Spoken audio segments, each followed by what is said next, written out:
Bonjour à toutes et à tous, je suis Mickaël Trapenard, juriste et conseiller fiscal, et j'ai le plaisir de vous retrouver pour ce nouvel épisode de Tax Free. Si ce n'est pas déjà fait, je vous invite à aller consulter le disclaimer que vous trouvez dans l'onglet à propos de la chaîne. Comme à chaque fois, avant d'aller plus loin, si regardant cette vidéo il vous venait à l'esprit une question complémentaire, ou bien si vous souhaiteriez me voir traiter un autre sujet de fiscalité, eh bien n'hésitez pas à m'en faire part en commentaire de cette vidéo, j'en tiendrai compte bien entendu pour la rédaction des sujets futurs. Et de même, si vous n'alliez pas jusqu'au bout de la vidéo, voilà, mais que malgré tout vous l'aviez apprécié, un petit pouce bleu, un petit commentaire, voilà, ça aide toujours pour le référencement, pensez-y. Dans la vidéo d'aujourd'hui, j'avais envie de m'attaquer, on va dire, à certaines pratiques que je constate assez régulièrement, et cela même au risque de me donner un coup de pied dans une fourmilière, mais soit, car je pense qu'il était vraiment nécessaire ici de rappeler quelques règles fondamentales en matière de déduction de frais professionnels. Et donc, dans cette vidéo, nous allons parler des forfaits de frais qui sont utilisés lorsque l'on déclare ses frais réels.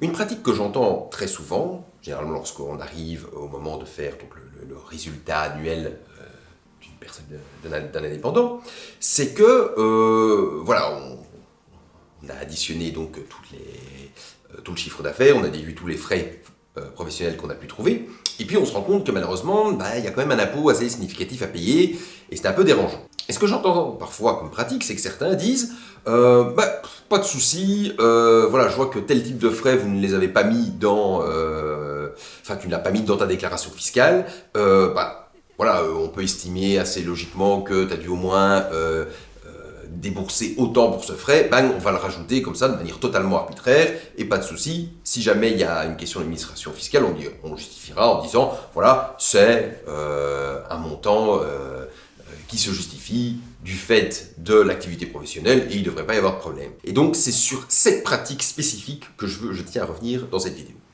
Alors, cette vidéo, c'est bien entendu un prolongement de ma vidéo que j'avais fait sur les frais professionnels, vous trouverez le lien au-dessus de cette vidéo. Et donc, dans cette vidéo, j'avais bien expliqué qu'il y avait deux grandes catégories de techniques de frais professionnels. Ces deux techniques, c'est d'une part les frais réels. Donc, les frais réels, vous démontrez tous les frais que vous avez exposés durant une année spécifique. Et l'autre possibilité, ce sont les frais forfaitaires. Les frais forfaitaires, là par contre, vous ne démontrez rien, absolument rien. Vous avez certainement fait des frais, mais vous ne démontrez rien à l'administration fiscale. Et ces frais forfaitaires, donc en fait, dans votre déclaration fiscale, l'administration va ajouter un montant de frais qui est calculé sur base donc, de votre chiffre d'affaires, et vous n'allez absolument rien devoir faire, ce montant est pris automatiquement, il vient en déduction de votre chiffre d'affaires, vous n'avez absolument rien à faire. Donc ça, c'est le principe de base entre les deux types de frais professionnels que l'on peut trouver. Pour votre information, ces deux parties, ces deux règles, elles se trouvent à peu près au même endroit dans le Code des impôts sur les revenus, c'est-à-dire que les frais professionnels réels, on trouve ça à l'article 49, les frais forfaitaires, on trouve ça à l'article 51.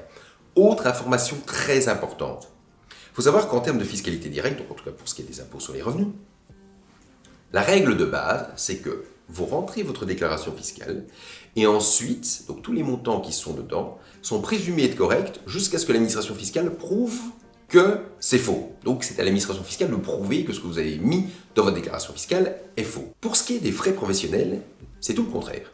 C'est-à-dire que l'administration fiscale part du principe quand techniquement vous n'avez aucun frais réel et que vous annoncez un montant dans votre déclaration fiscale très beau, mais elle n'en est absolument pas tenue.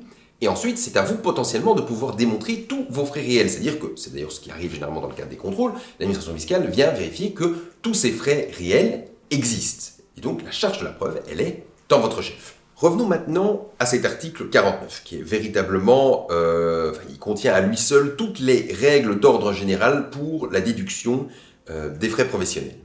Et je voulais absolument attirer votre attention sur certains passages parce que ça me semble bien utile de rappeler les principes de base. Vous verrez, c'est pas forcément très compliqué à comprendre. Donc, cet article, il vous dit que, j'ai dû le corps, mais l'idée est là, sont déductibles les frais que le contribuable a fait ou supporté, dont il justifie la réalité et le montant au moyen de documents probants ou quand cela n'est pas possible par tout autre moyen de preuve admis par le droit commun. Je vais continuer en citant un petit passage de l'article 50, donc celui qui suit juste. Donc cet article, il vous dit « Les frais dont le montant n'est pas justifié peuvent être déterminés forfaitairement en accord avec l'administration, et à défaut d'un tel accord, l'administration évalue ces frais de manière raisonnable. » Ce qu'il faut bien comprendre avec ces articles, et les cours et tribunaux l'ont d'ailleurs rappelé dans plusieurs décisions, c'est que donc, les fameux forfaits qu'on semble évoquer à l'article 50, eh bien, ce n'est possible que si les documents qui servent à prouver ces frais sont impossibles à produire. Et par impossible, qu'est-ce qu'on vise? On vise en fait les documents qui ont été volés ou égarés par inadvertance, mais égarés par inadvertance, il ne s'agit pas simplement de l'évoquer, hein, il faut vraiment pouvoir démontrer cela d'une manière ou d'une autre, ou alors aussi ce qu'on admet, c'est lorsqu'il n'est pas pratique, il n'est pas de pratique courante d'exiger ou d'obtenir un justificatif. Et je vais vous donner des exemples pour un peu essayer d'expliquer ce qu'on vise ici. Donc, je vais prendre le cas où vous vous rendez à l'étranger et vous, pour assister à une formation, un séminaire, ou peut-être pour aller voir un client même. Donc, vous vous rendez à l'étranger, vous arrivez à la gare et vous vous dites, bah voilà, je vais prendre le taxi pour me rendre à ma destination. Et voilà, vous payez cash, vous en avez sous la main, vous ne vous posez pas de questions, et le taxi ne vous donne pas de justificatif, ce qui arrive encore assez régulièrement. Donc, on peut considérer ici qu'on est relativement face à une pratique courante. L'autre cas que je vais évoquer, c'est le cas, bah voilà, vous avez un bureau que vous utilisez pour votre activité professionnelle, et bah voilà, vous avez besoin forcément de le nettoyer, donc vous achetez des produits d'entretien pour le nettoyer. Et bah, ces produits d'entretien, qu'est-ce que vous faites? Vous les achetez en même temps que toutes vos courses de la semaine. Parce que voilà, en fait une pierre de coups, c'est beaucoup plus simple. Et ici, voilà, vous arrivez également en disant, voilà, j'ai dû acheter des produits d'entretien pour mon bureau, mais non, j'ai pas de pièce justificative. Mais ici, c'est pas du tout la même chose. Ici, il existe, à chaque fois que vous avez fait vos courses, un ticket de caisse sur lequel ces montants sont repris. Alors c'est noyé au milieu de toutes vos courses personnelles, mais il existe. Et donc, vous ne pouvez pas arriver pour un cas comme celui-ci devant l'administration fiscale en disant « Oui, j'ai bien dû acheter des produits d'entretien pour nettoyer, donc voilà, j'estime que, voilà, je regarde ce que ça coûte voilà, au supermarché, je reprends un montant à peu près pour toute une année, et voilà, c'est bon. » Non. Ici, les preuves, elles étaient disponibles. Si vous ne les avez pas, l'administration fiscale n'est absolument pas tenue d'accepter les montants que vous estimez pour ces produits. Concernant maintenant les accords sur des forfaits qu'il est possible d'avoir avec l'administration fiscale. Donc il faut bien savoir déjà que on parle bien ici d'un accord et non pas d'une règle universelle. Donc en d'autres termes, dans le cadre d'une discussion avec l'administration fiscale, si on est face par exemple, je sais pas moi, des frais de taxi qui sont assez réguliers, mais où on voit par un agenda qu'effectivement ils ont eu lieu assez fréquemment, on peut convenir effectivement avec l'administration fiscale d'un montant forfaitaire pour ces déplacements. Mais il faut bien se rendre compte que ici, si on regarde par contre le cas de nouveau de nos produits d'entretien, donc la grande différence c'est que le forfait ne va jamais s'appliquer que si effectivement il est impossible de démontrer autrement ces frais.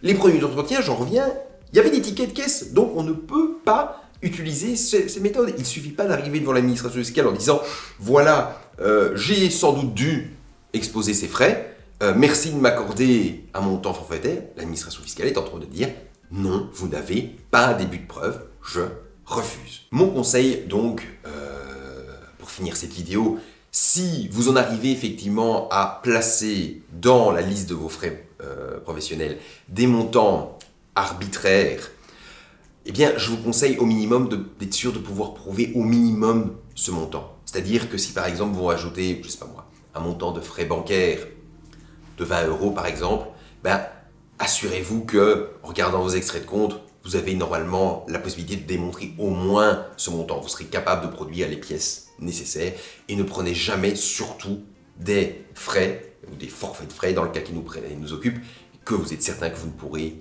jamais démontrer. C'est d'aller tout droit vers le casse-pied. C'est tout pour aujourd'hui, j'espère que cette nouvelle vidéo vous aura plu. Si c'est le cas, eh bien n'hésitez pas à laisser un pouce bleu, un petit commentaire, à partager la vidéo, voire même à vous abonner à la chaîne.